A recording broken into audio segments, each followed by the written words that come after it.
Selamat malam dan selamat datang di malam di mana kita akan menyelami kegelapan. Pernahkah kalian berpikir bahwa tempat yang terlihat paling tenang, seperti wihara, mungkin saja menjadi tempat yang menyembunyikan kengerian terdalam? Malam ini, saya punya sebuah kisah tentang seorang pria yang mengira dirinya pemberani dan menerima pekerjaan di sebuah tempat yang seharusnya tidak dimasuki oleh orang hidup di malam hari. Apakah kalian siap untuk merasakan teror bersamanya? Jika siap, jangan lupa untuk subscribe dan mari kita mulai ceritanya. Kisah malam ini dimulai di sebuah desa pedalaman. Sebuah desa yang jika dilihat dari peta mungkin hanya tampak seperti titik kecil yang cukup jauh dari peradaban. Sebagian besar penduduknya bertani seperti pada umumnya. Dan di setiap desa seperti ini pasti ada wihara sebagai pusat spiritual, bukan? Tapi wihara di sini namanya adalah Wihara Hutan Singsong. Namanya terdengar sakral, ya, tapi kondisi aslinya cukup jauh dari kata itu. Wihara ini terletak hampir di ujung desa, bisa dibilang berada di dalam kompleks pemakaman tua. Jalan untuk masuk ke sana harus melewati pematang sawah yang cukup jauh. Siang hari bolong saja, suasananya sudah sepi dan mencekam, apalagi di malam hari. Di wihara ini hanya ada 2 biksu yang menetap. Salah satunya adalah biksu Tuale, seorang biksu yang sudah sangat sepuh. Karena wihara itu sangat terpencil dan barang-barang di dalamnya sekarang cukup berharga, seperti kotak sumbangan atau bahkan barang-barang antik yang bisa dicuri untuk dijual. Biksu Tuale pun merasa khawatir. Beliau takut para pemabuk atau pecandu narkoba akan menyelinap masuk untuk mencuri di malam hari. Karena itu, beliau pun mengutarakan niatnya kepada penduduk desa bahwa ia ingin mencari seseorang untuk membantunya menjaga balai wihara di malam hari. Dan kabar ini sampai ke telinga seorang pria di desa itu. Namanya adalah Wood. Wood adalah seorang pemuda usia produktif di desa tersebut. Tapi sifatnya bisa dibilang agak pemalas dan tidak mau bekerja keras. Ia bekerja serabutan dan uang yang didapat sebagian besar dihabiskan untuk minum-minum bersama teman-temannya. Ketika Wood mendengar bahwa biksu Tualek mencari penjaga wihara, matanya langsung berbinar. Ia berpikir dalam hati, pekerjaan yang sangat nyaman, pekerjaan apa yang lebih mudah daripada menjaga wihara? Hanya tidur saja sudah bisa dapat uang. Wood pun tidak menunggu lama. Siang itu juga, ia langsung berjalan menuju wihara hutan Singsong. Sesampainya di sana, ia langsung bersujud di hadapan biksu Tualek yang sedang duduk minum teh di bawah kolong kuti beliau. "Biksu, saya dengar biksu sedang mencari orang untuk menjaga balai wihara ya?" tanya Wood dengan nada antusias, sangat berbeda dari sifatnya yang biasanya. Biksu Tualek perlahan meletakkan cangkir tehnya, lalu menatap wajah Wood perlahan. "Benar katamu, Wood. Memangnya ada apa?" tanya biksu itu kembali. "Saya ingin mengajukan diri untuk menjaganya, biksu," jawab Wood dengan suara lantang dan jelas. Biksu Tualek terdiam sejenak. Beliau menatap wajah Wood seolah sedang menimbang-nimbang sesuatu. "Kau benar-benar mau menjaganya, Wood? Apa kau tidak takut tempat ini kalau malam hari sangat sepi dan menyeramkan loh?" Mendengar itu, Wood langsung tertawa. Suara tawa. "Aduh biksu, saya tidak takut hantu," katanya sambil mengibaskan tangan. "Bagaimana mungkin hantu lebih menakutkan dari manusia? Yang saya takuti hanya satu, biksu takut tidak punya uang untuk minum arak." Selesai bicara, ia tertawa lagi. Pikiran Wood memang seperti itu. Ia tipe orang yang keras kepala dan tidak percaya pada hal-hal mistis. Ia menganggap cerita hantu dan dewa hanyalah karangan orang tua untuk menakut-nakuti anak kecil. Baginya, menjaga wihara adalah pekerjaan yang sangat mudah. Cukup tidur saja, tidak perlu mengeluarkan tenaga. Paginya dapat uang untuk membeli arak. Apalagi yang lebih nyaman dari ini? Biksu Tualek melihat Wood yang begitu bersikeras, beliau hanya bisa menghela napas pelan. "Baiklah, kalau begitu terserah kau saja," kata beliau. "Malam ini, siapkan saja tikar dan bantalmu, tidurlah di balai. Tidak perlu melakukan banyak hal, cukup awasi saja. Kalau mendengar suara aneh atau melihat ada yang menyelinap masuk, buat saja suara keras agar dia tahu. Wood menyanggupi dengan penuh semangat. Sangat mudah, biksu. Malam ini saya pasti datang. Ia pamit pada biksu lalu berjalan keluar dari wihara dengan suasana hati yang sangat baik, tanpa tahu sedikit pun bahwa malam yang akan datang akan mengubah hidupnya selamanya. Dan balai yang harus dijaga oleh Wood itu. Wah, tuan-tuan sekalian, melihat kondisinya di siang hari saja sudah membuat bulu kuduk berdiri. Balai ini sangat tua, dibangun seluruhnya dari kayu, telah melewati panas dan hujan entah berapa puluh tahun lamanya. Cat yang pernah melapisinya sudah mengelupas hingga warna aslinya nyaris tak terlihat. Setiap tiang balai itu besarnya seukuran pelukan orang dewasa, tapi sudah mulai terlihat jejak-jejak rayap di beberapa bagian. Yang terpenting, balai ini bukan sekedar balai untuk kegiatan keagamaan biasa. Penduduk desa di sekitar sini tahu betul bahwa balai di wihara hutan Singsong ini adalah balai untuk meletakkan jenazah. Siapapun di desa ini yang meninggal dunia, baik karena sebab wajar maupun tidak wajar, jenazahnya pasti akan disemayamkan untuk upacara di balai ini. Coba bayangkan, ranjang kayu untuk menopang peti mati, aroma dupa dan kemenyan yang meresap ke dalam serat kayu selama puluhan tahun. Yang lebih mengerikan lagi adalah jenazah yang meninggal secara tidak wakar, yang oleh orang tua disebut sebagai arwah penasaran.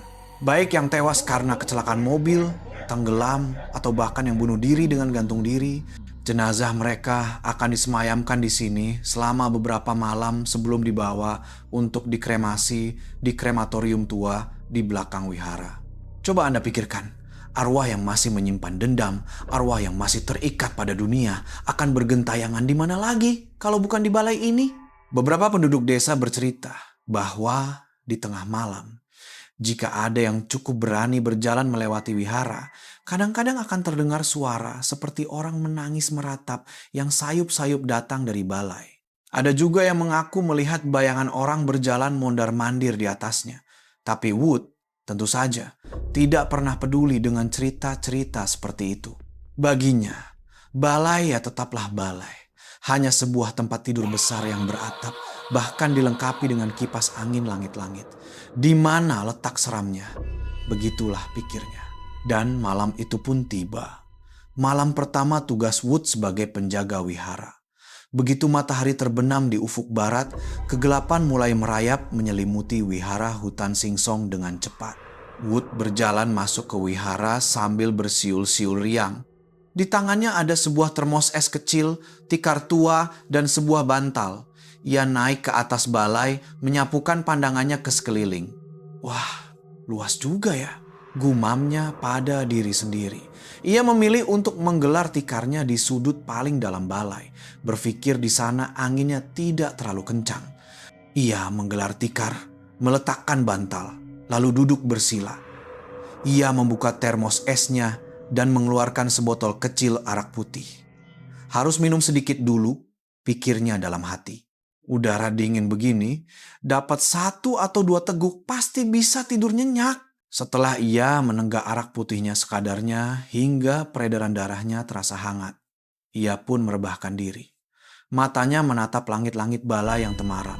Di balai yang besar ini hanya ada 1 buah lampu neon tua. Lampu panjang yang hanya menyala separuh dan terus-menerus berkedip pelan. Cahayanya yang remang-remang berwarna kuning pucat sama sekali tidak membantu menerangi, malah membuat bayangan tiang-tiang dan balok atap memanjang di seluruh lantai kayu, menciptakan kesan yang dalam dan aneh. Semakin malam, udara semakin dingin. Suara jangkrik dan serangga malam yang tadinya ramai di sekitar wihara mulai senyap. Begitu sunyi sampai-sampai Wood bisa mendengar suara napasnya sendiri. Hanya ada suara tokek yang sesekali berbunyi dari sudut gelap entah di mana di atas balai. Tokek, tokek. Aroma dupa tua yang sudah meresap kuat di dalam kayu tercium sesekali. Wood membalikkan badan beberapa kali. Hah, kapan paginya? Keluhnya pelan. Tapi berkat pengaruh arak putih yang diminumnya, Tak lama kemudian, kelopak matanya mulai terasa berat. Dan perlahan-lahan Wood pun terlelap. Di tengah kegelapan dan kesunyian balai jenazah itu, segalanya seharusnya tetap hening hingga pagi, bukan? Tapi tidak untuk malam ini. Entah sudah berapa lama waktu berlalu, Wood tidak tahu. Ia merasa baru saja terlelap. Tapi di tengah kesunyian pekat balai wihara pada pukul 2 dini hari. Ya, pukul 2 dini hari, waktu yang katanya bukan lagi waktu manusia dan belum juga waktu hantu, Wood tiba-tiba terbangun dengan kaget. Ia tidak terbangun karena ingin buang air kecil atau karena alarm, tapi ia terbangun karena sebuah suara. Suara kriit, kriit, kriit. Seperti ada seseorang yang sedang menyeret kursi kayu yang berat di atas lantai papan balai.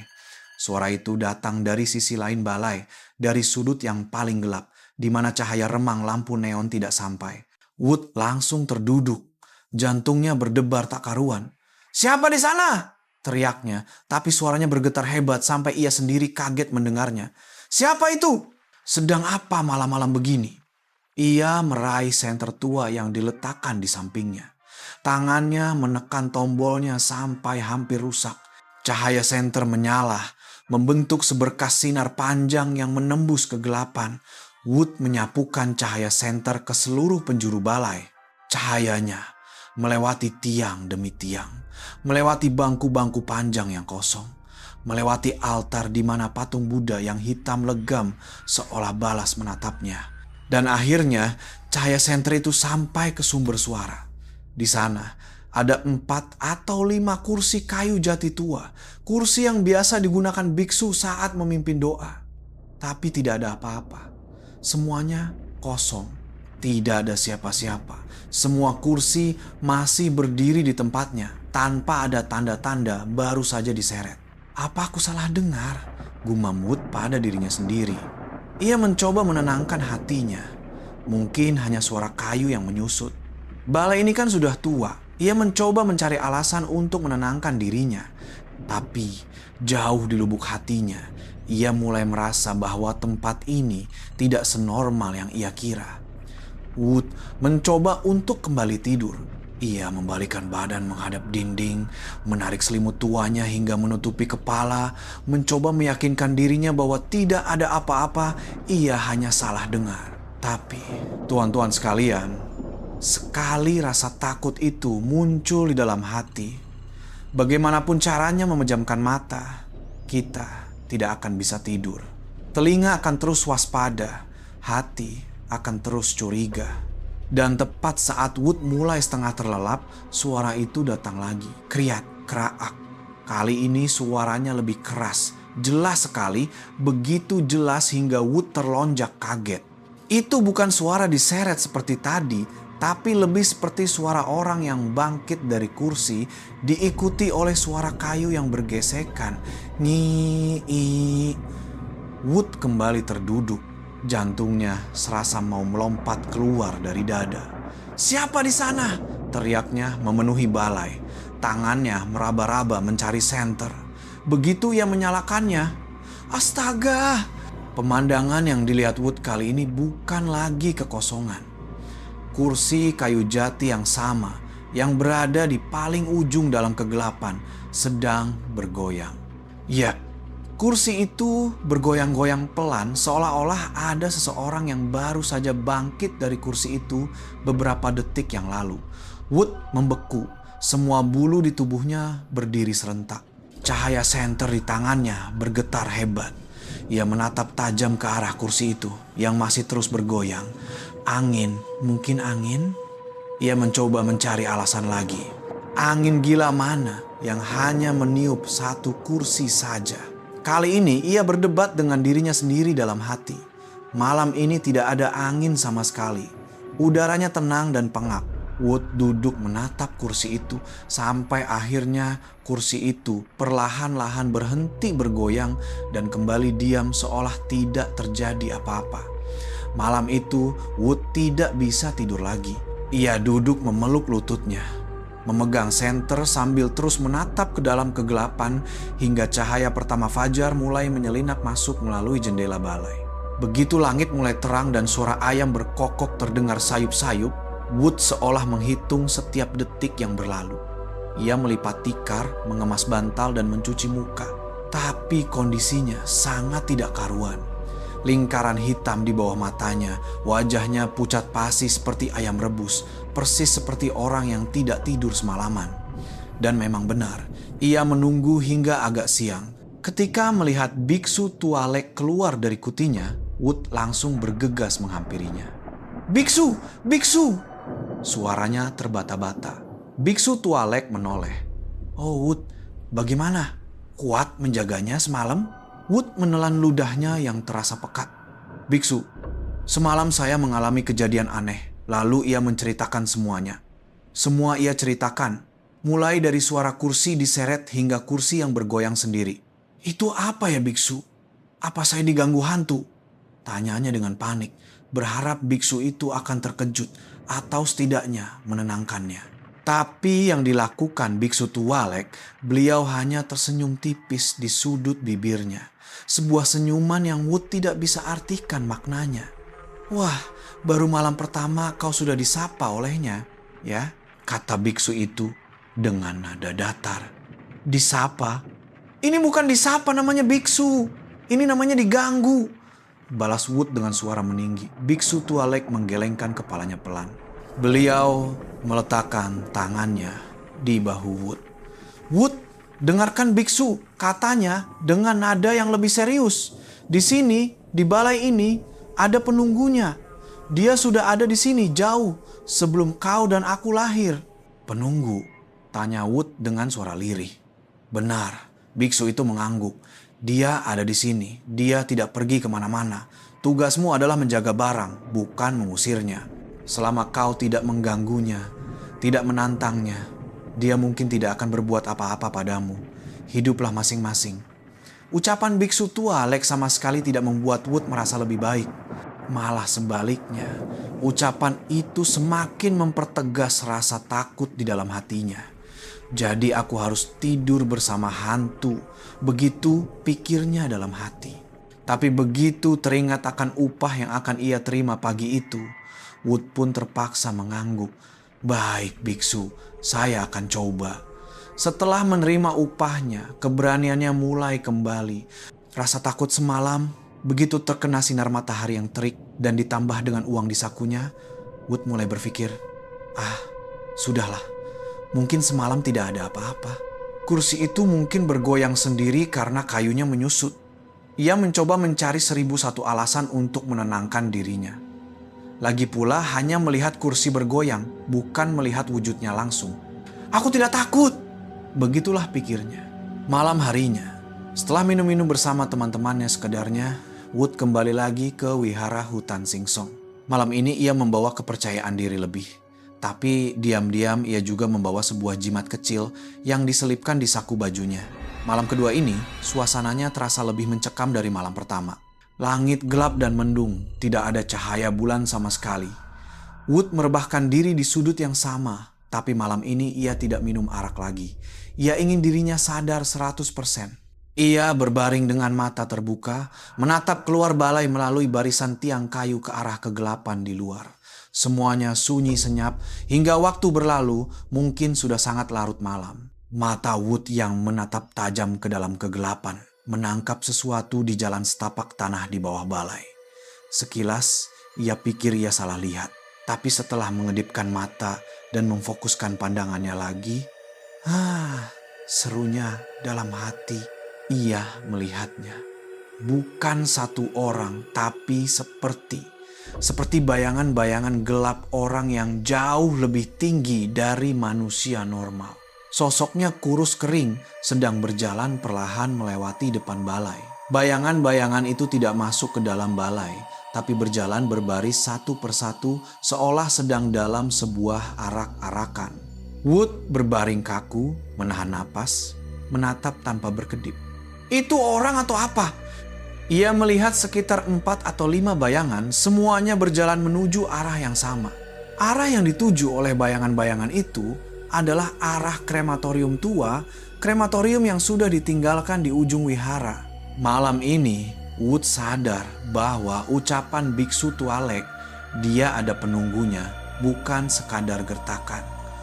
Wood terus menatap arak-arakan bayangan aneh itu, jantungnya berdebar kencang seperti genderang perang. Ia mencoba menelan ludah, tapi kerongkongannya terasa kering. Apa penduduk desa sedang melakukan sesuatu malam-malam begini? Ia mencoba berpikir positif, tapi akal sehatnya berteriak kembali. Penduduk desa mana yang mau jalan-jalan di kuburan jam 3 pagi? Dan saat bayangan-bayangan itu hampir lenyap ditelan kegelapan, matanya menangkap bayangan yang terakhir. Bayangan ini berbeda dari yang lain. Bayangan-bayangan sebelumnya hanya hitam pekat dan tinggi menjulang, tapi bayangan yang ini berwarna putih. Wood membelalakkan matanya. Ia melihat dengan jelas wujud seseorang yang mengenakan pakaian serba putih, pakaian putih panjang seperti kain kafan. Sosok itu berjalan dengan kepala tertunduk. Cara berjalannya sangat aneh, tidak seperti orang normal, tapi kaku dan terpatah-patah, seperti orang yang baru belajar berjalan. Satu langkah, berhenti, lalu melangkah lagi. Biksu? Pikiran pertama Wood adalah mungkin itu biksu Tualek atau biksu yang satu lagi yang keluar ke kamar mandi. Ia mencoba berpikir seperti itu agar dirinya merasa lebih tenang. Ia pun memberanikan diri, perlahan-lahan bangkit dan mengendap-endap ke tepi balai, menjulurkan kepalanya untuk melihat ke arah kuti para biksu. Kedua kuti yang berada agak jauh itu gelap gulita. Tidak ada secercah cahaya pun yang keluar. Pintunya tertutup rapat. Celaka! Umpat Wood dalam hati. Kalau bukan biksu, lalu sosok berbaju putih tadi itu apa? Ia langsung menoleh kembali ke arah krematorium. Tapi sekarang sudah tidak ada apa-apa lagi. Hanya ada kegelapan dan kesunyian. Sosok berbaju putih itu telah lenyap. Ditelan kegelapan kompleks pemakaman di ujung wihara. Wood segera mundur kembali ke sudutnya. Ia meraih jimat yang diselipkannya di saku baju dan menggenggamnya erat. Baru 2 malam, aku sudah mengalami hal seperti ini. Ia duduk gemetaran. Keringat dingin bercucuran padahal udara saat itu sangat dingin. Malam ini rasa takut telah menggerogoti separuh hatinya. 1 malam berlalu dan Wood tetap kembali. Anda mungkin bertanya-tanya, sudah mengalami hal seperti itu kenapa masih belum kapok? Seperti yang sudah dikatakan tadi, karena uang. Upahnya terlalu menggiurkan, ditambah dengan sifat keras kepalanya. Hanya bayangan, hanya suara, belum melihat wujud aslinya, ia masih mencoba meyakinkan dirinya seperti itu. Tapi, jauh di lubuk hatinya, Wood merasa takut sekaligus marah. Kalian pikir, bisa mempermainkanku? Hah? Pikirnya dalam hati. Membuatku takut lalu menghilang. Perasaan seperti dihina, seperti sedang diuji, mulai tumbuh di dalam hati orang yang keras kepala seperti Wood. Malam ketiga, Wood kembali dengan membawa segenggam dupa. Malam ini ia tidak tidur. Ia duduk bersila, bersandar pada tiang di tengah balai, menatap tajam ke dalam kegelapan.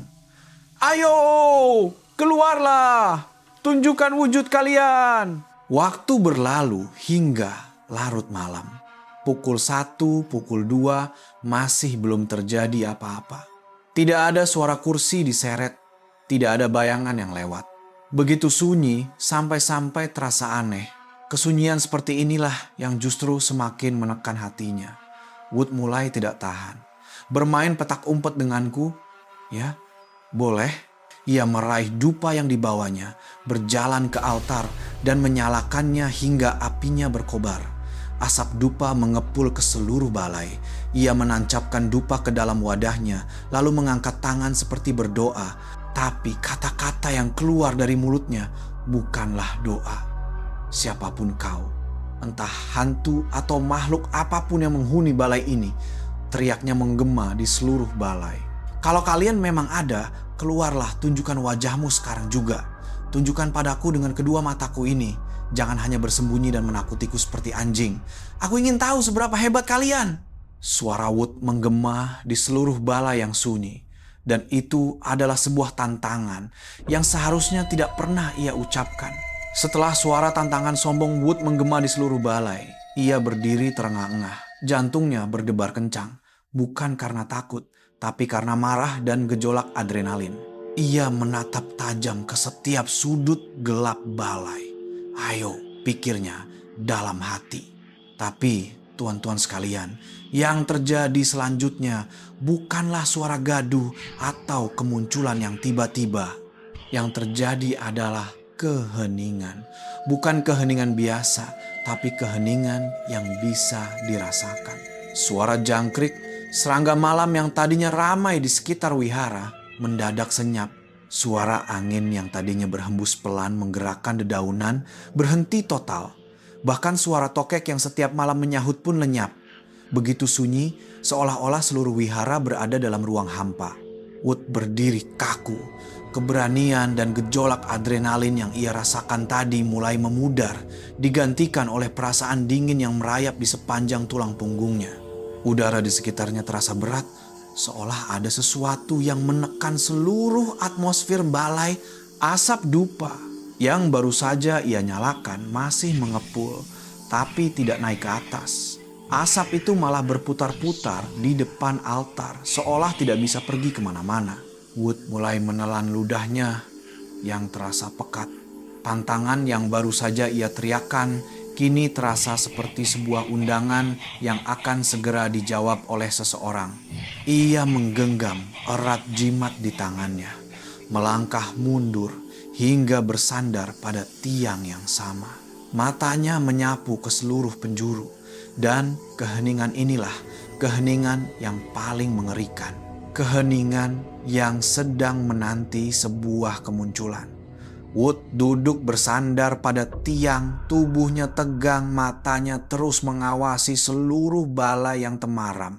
Kemana mereka semua, gumamnya. Apa mereka takut pada dupaku?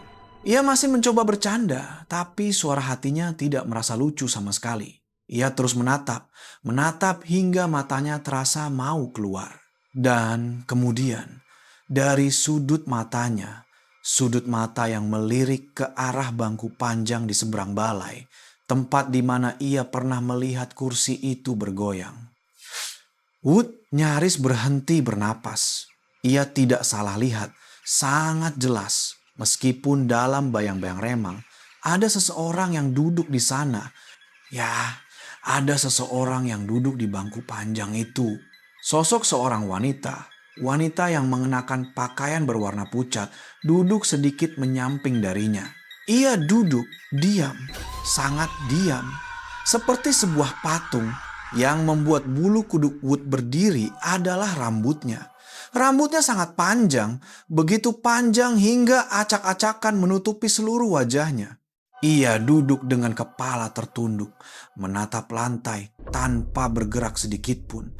Wood merasakan tubuhnya dingin dari ujung kepala hingga ujung kaki. Siapa itu? Ia mencoba mengeluarkan suara, tapi suaranya hanya tertahan di tenggorokan. Biarawati bukan, biksu yang satunya juga bukan. Pikirannya kacau balau. Instingnya hanya mengatakan satu hal, itu bukan manusia. Tapi Wood masih belum berani meyakininya. Ia perlahan-lahan mengangkat senter di tangannya yang gemetaran. Jarinya menekan tombol, bersiap untuk menyorotkan cahaya ke sosok itu, untuk membuktikan dengan mata kepalanya sendiri bahwa apa yang ia tantang telah datang dan duduk menunggunya di hadapannya. Wood menggenggam senter begitu erat hingga urat nadinya menonjol. Keringat dingin membasahi telapak tangannya. Hanya sorot saja. Ia mencoba meyakinkan dirinya. Kalau itu orang, biar jelas. Tapi kalau bukan, ia tidak berani melanjutkan pikirannya. Kakinya terasa berat, seolah ada beban bertonton yang menindihnya. Ia ingin bangkit dan lari, tapi tubuhnya tidak mau bergerak sesuai perintah otaknya. Ia hanya bisa duduk kaku, menatap tajam ke arah sosok wanita itu. Dan di saat Wood sedang memutuskan antara menyalakan senter atau lari, sosok wanita berambut panjang yang duduk tertunduk itu mulai bergerak. Oh, teman-teman sekalian, gerakannya bukan seperti gerakan orang normal yang langsung menoleh. Bukan sama sekali. Gerakannya sangat lambat, begitu lambat hingga jantung yang melihatnya nyaris berhenti berdetak. Kepalanya yang tertunduk hingga dagunya hampir menyentuh dada, perlahan-lahan berputar ke arah Wood. Gerakan itu diiringi oleh sebuah suara. Anda bisa bayangkan suara apa? Suara seperti sendi tulang leher yang kering dan kaku sedang dipaksa berputar. Krek, krek, krek.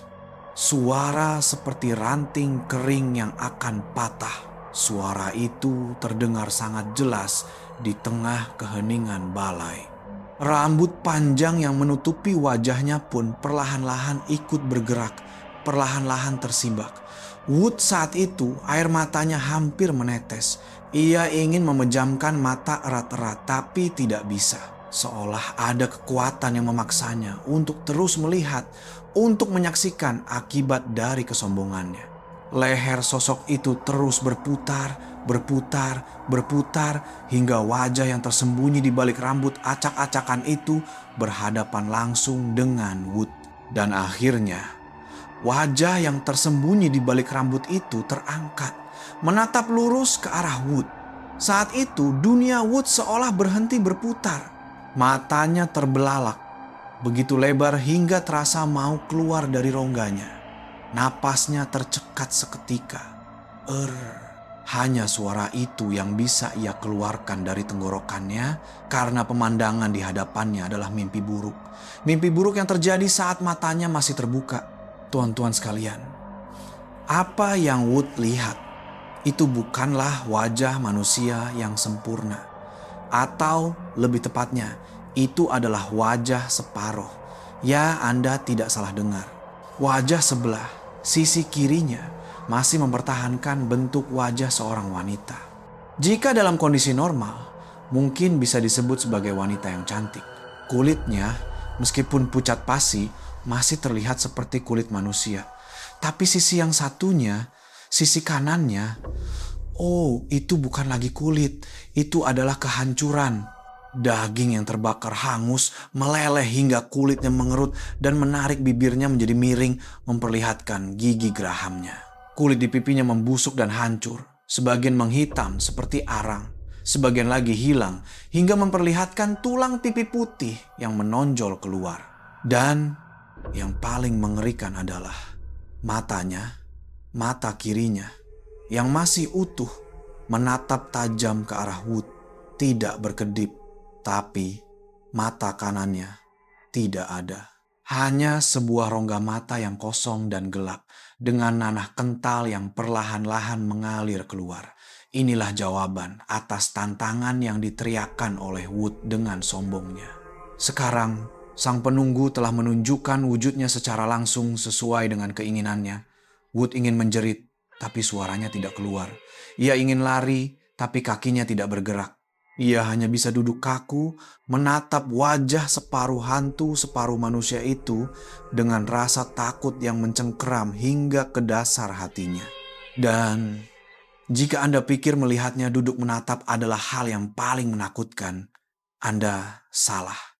Karena setelah ia menatap wajah Wood hingga puas, sosok dengan wajah separuh busuk itu perlahan-lahan bangkit berdiri.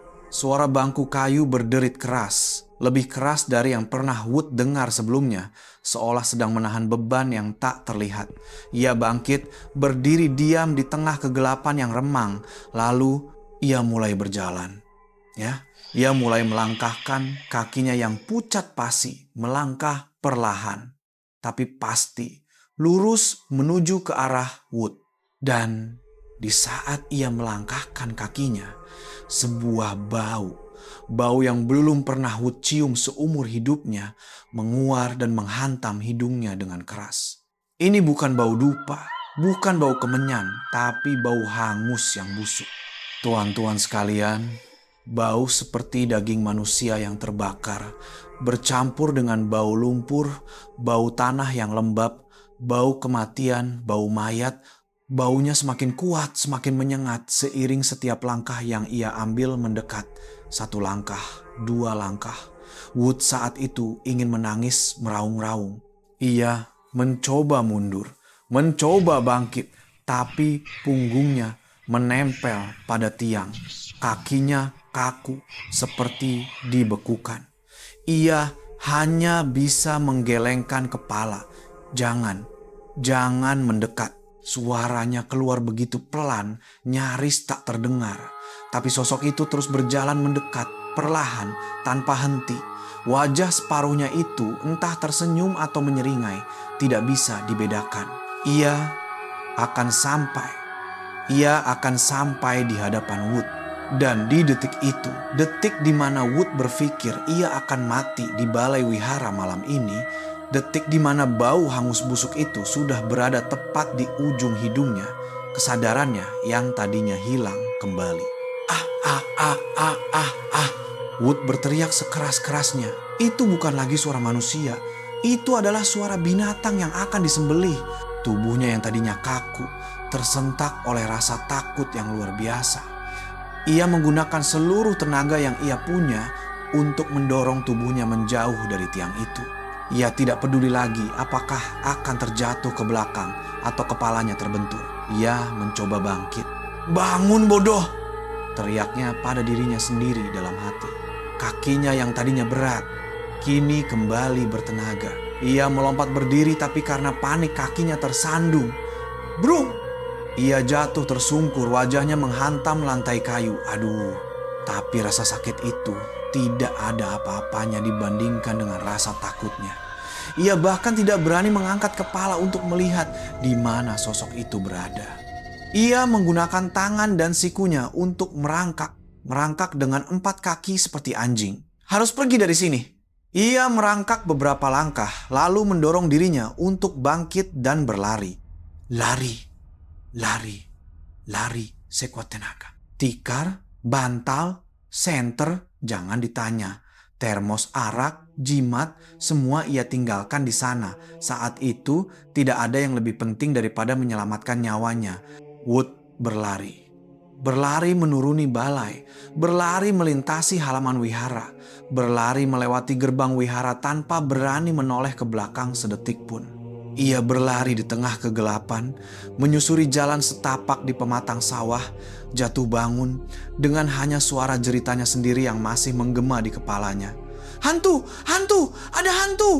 Keesokan paginya, matahari bersinar terang, tapi bagi Wood, rasanya tidak berbeda dengan malam hari. Ia tidak kembali ke wihara pagi-pagi sekali. Biksu tua keluar ke balai dan melihat barang-barang Wood, tikar, bantal, senter, termos, arak masih tergeletak di tempatnya. "Loh, kemana si Wood ini?" gumam beliau. Hingga siang hari, hampir tengah hari, barulah sosok Wood muncul di wihara. Tapi kondisinya, astaga, kacau balau. Pakaiannya sobek-sobek, tubuhnya penuh lumpur, lingkaran matanya hitam pekat, tatapannya kosong seperti orang yang kehilangan akal. Ia berjalan dengan tubuh gemetaran, lalu tersungkur bersujud di kaki biksu tualek. Biksu, suaranya serak. Saya tidak mau lagi. Tidak mau lagi. Ia menggelengkan kepala, air matanya mengalir deras. "Saya berhenti, saya tidak akan menjaganya lagi. Uangnya juga tidak saya ambil. Saya takut biksu, saya benar-benar takut." Biksu tualek menatap wajah Wood yang kini tidak lagi memiliki sisa-sisa kesombongan. Beliau hanya bisa menghela napas panjang. "Sudah kuduga kau tidak akan tahan." Beliau membantu Wood untuk duduk. "Kukira kau benar-benar pemberani." Wood masih terus gemetaran. Itu makhluk apa biksu? Wanita itu. Biksu tua terdiam sejenak sebelum akhirnya memutuskan untuk bercerita. "Wood, yang kau temui itu adalah penunggu paling kuat di balai ini." Biksu itu mulai bercerita. "Dahulu kala ada seorang wanita di desa ini. Dia meninggal karena usia tua. Tapi masalahnya terjadi saat proses kremasi. Di hari kremasi wanita itu, tiba-tiba hujan turun dengan sangat deras. Deras sekali, padahal saat itu bukan musim hujan. Lalu bagaimana biksu?" tanya Wood dengan suara bergetar. "Api di krematorium padam," jawab biksu itu. "Petugas kremasi sudah mencoba berbagai cara, tapi apinya tidak mau menyala. Akhirnya, jenazahnya tidak terbakar sempurna. Tidak terbakar sempurna? Ulang Wood, bulu kuduknya berdiri. Benar, biksu itu mengangguk pelan. Jenazahnya hanya terbakar separuh, separuh lainnya masih mentah. Karena keluarganya terburu-buru, mereka langsung menguburkannya begitu saja, tidak melanjutkan proses kremasi. Arwahnya jadi masih terperangkap di sini, tidak bisa pergi kemana-mana. Tubuhnya tidak selesai, jadi dia terus bergentayangan di balai dan krematorium, menunggu seseorang untuk menyelesaikan kremasinya. Mendengar itu wajah Wood semakin pucat. Berarti yang saya lihat benar, jawab biksu itu singkat. Itu dia, wujud aslinya. Wood segera bangkit berdiri. Saya pamit biksu. Barang-barang saya tidak mau ambil. Saya serahkan semua untuk wihara. Ia menyembah biksu tua Lek dengan terburu-buru, bersiap untuk lari meninggalkan wihara untuk kedua kalinya. Tunggu dulu Wood, panggil biksu tua Lek. Ada apa biksu? Saya benar-benar tidak mau apa-apa lagi. Jangan suruh saya tinggal di sini lagi. Rengek Wood. Iya, aku tahu. Kau mau pergi, kata biksu itu dengan nada datar. Tapi sebelum pergi, bisakah kau bantu aku mengambil sesuatu? Apa itu? Tanya Wood dengan curiga. Di ruang penyimpanan di belakang balai, tolong ambilkan tas kain tua berwarna kuning untukku. Kebetulan kemarin aku lupa menaruhnya di sana. Lututku sakit, aku tidak mau naik turun tangga, kata biksu itu sambil menunjuk ke arah belakang balai. Wajah Wood langsung pucat pasi. Ruang penyimpanan di belakang balai, hanya mendengar kata balai saja ia sudah trauma. Sudahlah, ayo. Biksu itu mendorong punggungnya. Sebentar saja, hanya mengambil tas. Ini kan siang hari bolong, tidak akan ada apa-apa. Wood pun terpaksa berjalan ke sana. Kakinya gemetaran. Ia berjalan memutari balai menuju sebuah pintu kayu kecil di bagian belakang. Itu adalah ruang penyimpanan yang biasanya terkunci, tapi hari ini pintunya sedikit terbuka. Wood menelan ludah. Perlahan-lahan ia mendorong pintu kayu tua itu. Suara engsel pintu berderit memekakkan telinga. Begitu pintu terbuka, wus, bau apek, bau debu, dan bau kayu lapuk langsung menerpa wajahnya. Di dalam ruangan itu gelap gulita. Meskipun ini siang hari, tapi cahaya matahari nyaris tidak bisa masuk. Setelah matanya terbiasa dengan kegelapan, Wood hampir saja terjatuh ke belakang. Sialan, umpatnya dalam hati. Karena apa yang ada di dalam ruangan itu adalah peti mati. Peti mati tua, baik yang belum terpakai maupun yang sudah pernah digunakan, bertumpuk dan bersandar sembarangan memenuhi ruangan. Beberapa peti bahkan masih memiliki noda hitam, noda seperti nanah atau bekas terbakar. Tas kuning, gumam Wood. Ia tidak ingin berada di ruangan ini sedetik pun lebih lama. Ia menyapukan pandangannya dengan panik. Nah, itu dia. Ia melihat tas kuning itu tergeletak di atas tutup sebuah peti mati yang berdiri di sudut paling dalam ruangan. Duh, kenapa biksu harus lupa menaruhnya di sini sih? Keluh Wood dalam hati. Tapi ia harus tetap masuk.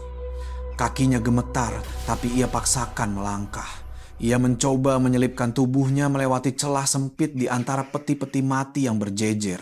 Ia berusaha agar tubuhnya tidak menyentuh peti manapun. Hanya ambil, lalu lari. Ia terus mengulang kalimat itu dalam hati. Ia berjalan semakin dalam hingga sampai di sudut paling dalam. Nah, itu dia tas kuningnya. Ia sudah melihatnya. Tas itu tergeletak di atas tutup sebuah peti. Tangannya gemetaran. Ia mengulurkan tangannya yang bergetar untuk meraih tas itu. Dan di saat ujung jarinya hampir menyentuh tas itu, Wood terdiam kaku. Apa aku salah dengar? Ia berdiri diam, menahan napas. Tuk, tuk, tuk. Kali ini sangat jelas. Itu bukan suara kayu menyusut, bukan suara dari luar. Itu adalah suara ketukan. Suara ketukan yang berat dan tumpul, seolah ada seseorang yang memukul dari dalam. Wood berdiri kaku, perlahan-lahan menoleh ke sekeliling. Dari mana suara itu? Tuk, tuk, tuk, tuk, tuk. Kali ini suaranya bertalu-talu dan suara itu datang dari peti mati yang ada di sebelahnya. Peti mati yang di atasnya ada tas biksu itu, seolah ada seseorang atau sesuatu yang terkurung di dalamnya dan sedang memukul-mukul untuk keluar. Celaka! Kali ini Wood tidak hanya berpikir dalam hati, tapi ia meneriakkannya. Ia mundur dengan cepat hingga punggungnya menabrak peti mati lain di belakangnya. Aduh, sakit, tapi rasa takutnya mengalahkan rasa sakit. Tak, tak, tak, tak, tak. Suara di dalam sana semakin cepat, seolah tahu ada orang di luar. Wood mengangkat kedua tangannya untuk menyembah. Bukan saya, saya hanya mau ambil tas. Ia terus bergumam entah pada siapa. Dan di saat ia akan berbalik untuk lari sekuat tenaga, suara ketukan itu berhenti. Berhenti mendadak. Ruang penyimpanan kembali sunyi senyap. Sudah berhenti. Hati Wood sedikit lega. Apa aku salah dengar lagi? Tapi belum selesai ia berpikir. Krak, NJIIK. Suara kayu yang meregang. Wood perlahan-lahan menoleh kembali. Pemandangan yang ia lihat membuatnya hampir jatuh pingsan. Tutup peti itu. Tutup peti mati yang di atasnya ada tas biksu itu sedang terbuka. Bukan terbuka dengan cepat, tapi terbuka perlahan-lahan. Celah di antara tutup peti itu perlahan-lahan melebar inci demi inci. Tidak. Wood menggelengkan kepala, kakinya tidak bisa bergerak. Dan kemudian dari celah yang terbuka itu, sebuah tangan yang pucat, begitu pucat hingga hampir putih, dengan kulit yang keriput dan kering, perlahan-lahan muncul dan mencengkram tepi peti mati itu. Gigi hahaha. Jeritan itu adalah akhir dari segalanya. Kesadaran, rasa takut, rasa sakit, tidak ada lagi yang tersisa. Wood berbalik badan dan berlari. Ia menabrak peti-peti mati yang menghalangi jalannya. Brak, bruk. Ia tidak peduli. Ia jatuh, ia bangun lagi. Ia jatuh, ia bangun lagi. Lari keluar dari ruang penyimpanan neraka itu. Berlari melewati balai, menuruni tangga. Berlari meninggalkan wihara hutan Singsong tanpa pernah menoleh ke belakang dan tidak pernah kembali lagi. Setelah insiden peti mati terbuka di ruang penyimpanan, kabar tentang Wood menyebar ke seluruh desa bahwa ia diganggu habis-habisan hingga lari tunggang langgang dari wihara. Barang-barang dan upahnya tidak ia ambil sama sekali. Dan setelah hari itu, Wood menghilang dari desa. Ia pergi bekerja di tempat lain. Ia memberitahu kerabatnya bahwa ia lebih baik melakukan pekerjaan lain daripada harus menjaga hantu. Cerita ini semakin memperkuat kengerian wihara hutan Singsong. Tidak ada satu orang pun di desa yang berani menerima pekerjaan untuk menjaga wihara itu lagi. Bahkan para pemabuk yang tadinya sombong setelah mendengar cerita Wood langsung terdiam 1000 bahasa. Biksu Tuale hanya bisa menggelengkan kepala. Mungkin ini sudah takdirnya, pikir beliau. Malam hari, wihara itu pun kosong tanpa penjaga. Waktu berlalu sekitar 1 minggu lebih. Kesunyian, atau lebih tepatnya kengerian, masih menyelimuti wihara. Hingga suatu hari, seorang pria lain muncul di wihara. Pria ini bukan penduduk desa ini. Namanya Tika. Nama yang keren. Ya, Tika, atau yang biasa dipanggil teman-temannya Ka, berasal dari desa tetangga. Sifatnya tidak jauh berbeda dengan Wood pada awalnya, bahkan mungkin lebih parah.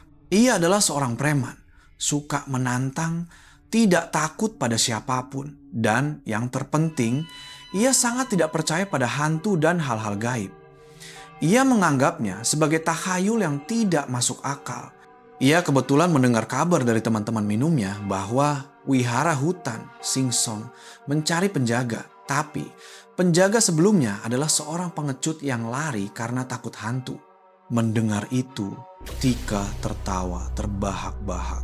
Hahaha, hantu apaan? Itu kan cuma cerita untuk menakuti anak kecil. Baiklah, pikirnya dalam hati. Kebetulan aku sedang butuh uang. Dapat uang sekaligus bisa membuktikan pada orang-orang bodoh itu bahwa hantu itu tidak ada. Dengan pemikiran itu, ia pun datang ke wihara menawarkan diri pada biksu tua Lek. Saya yang akan menjaganya, biksu. Soal hantu-hantuan saya tidak takut. Malam ini juga saya akan tidur di sini, serunya dengan penuh percaya diri. Biksu tua Lek hanya bisa mengiyakan saja karena ada orang yang berani menawarkan diri langsung dan kelihatannya sangat yakin beliau tidak ingin menolaknya. Kau sudah yakin? Tanya beliau untuk terakhir kalinya. Lebih dari yakin, biksu, jawab Tika dengan suara lantang. Kalau memang ada hantu, akan saya tangkap dan patahkan lehernya untuk biksu lihat. Wah, tuan-tuan sekalian, mulutnya ini lebih parah dari Wood. Malam itu, Tika pun datang menjaga balai. Tapi ia tidak datang dengan tangan kosong. Ia tidak membawa jimat, tidak membawa arak, tapi ia membawa sebuah radio. Radio transistor kecil dan tua yang menggunakan baterai besar. Pikirnya dalam hati. Aku tidak akan duduk mendengarkan suara jangkrik atau kayu berderit yang bikin paranoid seperti si Wood itu. Ia pikir suara hantu mana bisa mengalahkan suara musik. Malam harinya, Tika menggelar tikar, meluruskan kakinya, lalu menyalakan radio dan mencari frekuensi. Ks, suara statis memenuhi balai hingga ia menemukan sebuah stasiun musik dangdut lokal. Oh, asyik. Musik menggelegar di seluruh balai. Tika berbaring sambil menggerak-gerakkan kakinya, ikut bernyanyi dengan santai. Mana hantunya? Ayo keluar. Mau joget bareng gak? Suara tawa, waktu berlalu, pukul 8, 9, 10 malam. Semuanya sunyi. Sangat sunyi sampai tidak terjadi apa-apa. Tidak ada suara kursi diseret, tidak ada bayangan lewat. Tuh kan, si Wood itu memang pengecut, cuma salah lihat saja. Ia mulai mengantuk, hampir tertidur diiringi musik. Tapi di saat lagu selesai dan penyiar akan berbicara, di detik di mana balai menjadi hening sejenak, kikikik. Tika langsung waspada. Kikikik. Itu adalah suara tawa wanita. Tawa cekikikan yang pelan. Seolah orang yang mencoba menahan agar tidak bersuara keras. Tapi suaranya sangat jelas. Begitu jelas hingga Tika langsung terduduk. Siapa di sana? Teriaknya. Anak-anak yang mau mencuri koin di kotak sumbangan. Ya, ia yakin itu pasti orang. Ia meraih senter dan menyorotkannya ke seluruh penjuru balai. Shh. Suara musik dari radio kembali terdengar, menutupi segalanya. Tapi di balik suara musik itu, suara cekikikan itu masih terdengar. Kikikik. Dan kali ini, suaranya terasa lebih dekat. Tuan-tuan sekalian, Tika ini kan tipe orang yang cepat panas. Mendengar suara wanita tertawa cekikikan di wihara malam-malam begini, ia tidak berpikir itu hantu. Ia berpikir itu adalah pasangan remaja yang sedang pacaran atau orang yang sedang mengujinya. Berani sekali menertawakanku, ya, pikirnya dengan marah. Ia pun mematikan radionya. Suara musik dangdut langsung hilang. Seluruh balai kembali sunyi senyap. Keluar kalian, teriak Tika. Aku tahu kalian bersembunyi di sekitar sini. Keluar, tunjukkan wajah kalian. Ia berjalan menghentakkan kakinya ke seluruh balai, menyorotkan senter ke setiap sudut dan di balik tiang. Tapi sama seperti sebelumnya, kosong. Tidak ada jejak orang sama sekali. Tika menyeringai. Sudah kabur ya. Cepat juga. Ia berjalan kembali ke tempatnya, hendak menyalakan radio lagi. Tapi di saat tangannya akan memutar tombol, kik. Hah? Tika terlonjak kaget karena suara tadi tidak datang dari sudut balai, tapi datang dari samping telinganya. Suara itu begitu pelan, seperti ada seseorang yang berdiri di belakangnya, lalu membungkuk dan berbisik menertawakannya tepat di telinga. Seluruh bulu di tubuh Tika berdiri serentak. "Siapa di belakangku?" Ia langsung berbalik. Tidak ada siapa-siapa, hanya ada kekosongan dan tiang bala yang besar. Gila, gila, aku salah dengar. Tika mulai bingung. Aku salah dengar. Dan di saat ia sedang mencoba menenangkan dirinya, kiki, suara itu terdengar lagi. Tapi bukan dari belakang, bukan dari samping. Tika perlahan-lahan mendongakkan kepalanya. Suara itu melayang. Suara itu datang dari atas. Suara itu datang dari atas balok atap balai. Tika, si preman yang tadinya sombong dan menantang, kini wajahnya pucat seperti kertas. Ia berdiri kaku, perlahan-lahan mendongak, mengikuti suara tawa cekikikan yang masih terdengar sayup-sayup dari atas balok atap. Ada apa di atas sana? Tangan yang tadinya memegang senter dengan mantap, kini bergetar hebat hingga cahayanya bergoyang-goyang. Ia menelan ludahnya yang terasa kental. Tidak ada apa-apa, ia masih mencoba meyakinkan dirinya. Itu hanya suara. Tapi kemudian ia memutuskan, ia harus melihatnya. Ia harus melihatnya dengan mata kepalanya sendiri. Tika menekan tombol senter, menyalakannya, dan menyorotkan cahayanya ke atas, menembus kegelapan di langit-langit balai. Dan di detik saat cahaya senter itu mengenai sesuatu, Tika terhuyung mundur, hampir jatuh. Ia melihatnya. Astaga, dia benar-benar ada di atas sana. Sosok wanita itu, hantu wanita berwajah hangus. Ia tidak berdiri atau duduk, tapi ia menempel. Ia sedang merangkak dengan 4 kaki di atas balok kayu, seperti tokek raksasa. Rambutnya yang panjang dan acak-acakan menjuntai ke bawah, bergoyang-goyang pelan. Tapi yang paling mengerikan adalah, ia menundukkan kepalanya ke bawah, menatap Tika. Cahaya senter mengenai wajah separuhnya itu dengan telak. Wajah yang separuh busuk, separuh pucat pasi. Mata yang masih utuh menatap tajam, merah, menyala, tidak berkedip.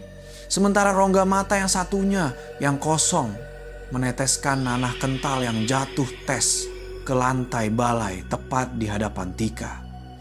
Ia menatap tajam, lalu menyeringai. Bibirnya yang miring itu perlahan-lahan melebar.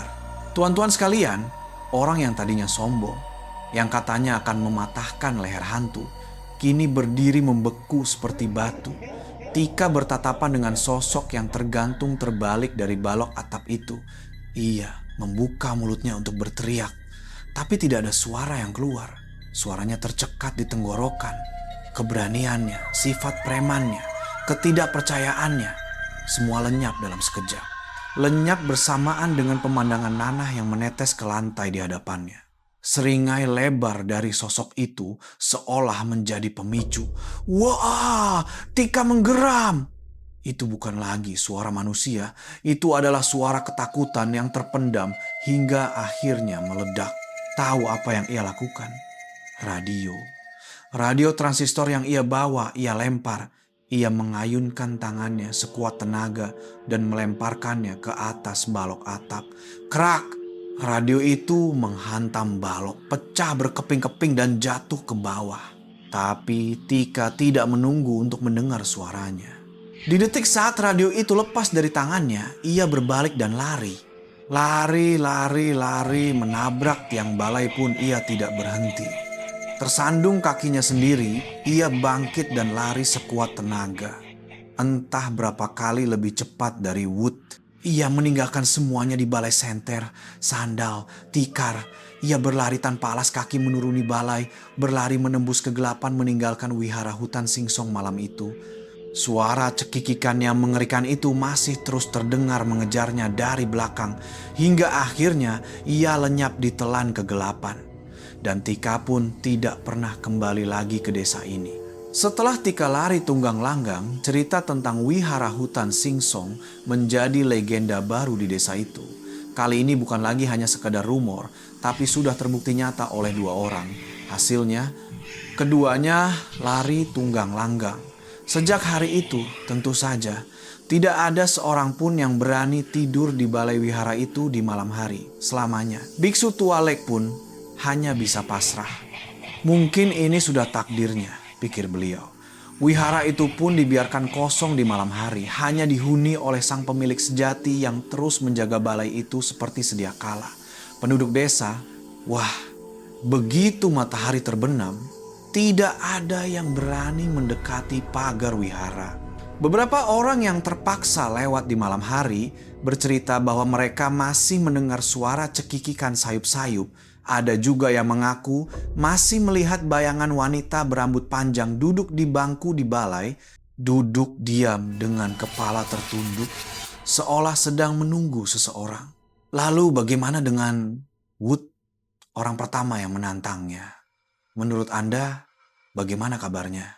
Meskipun ia sudah pindah kerja jauh ke provinsi lain, lari dari desa, lari dari wihara, tapi ia tidak akan pernah bisa lari dari ingatannya. Konon hingga saat ini, Wood masih sering bermimpi buruk hampir setiap malam. Ia akan bermimpi melihat wajah separuh busuk itu menatapnya. Dan ia akan mendengar suara yang akan ia ingat sampai mati. Kret, kret. Suara kursi kayu yang sedang diseret di atas lantai dalam kegelapan. Dan itulah akhir dari kisah 2 orang penjaga wihara, baik Wood maupun Tika. Meskipun mereka berhasil selamat, tapi apa yang mereka lihat telah menanamkan rasa takut yang mendalam di jiwa mereka selamanya. Kisah ini mengajarkan kita bahwa terkadang keberanian dan kesombongan itu dibatasi oleh garis yang sangat tipis. Dan penunggu di beberapa tempat tidak selalu ramah terhadap tamu yang tidak diundang dan sombong. Terima kasih sudah menyimak hingga akhir.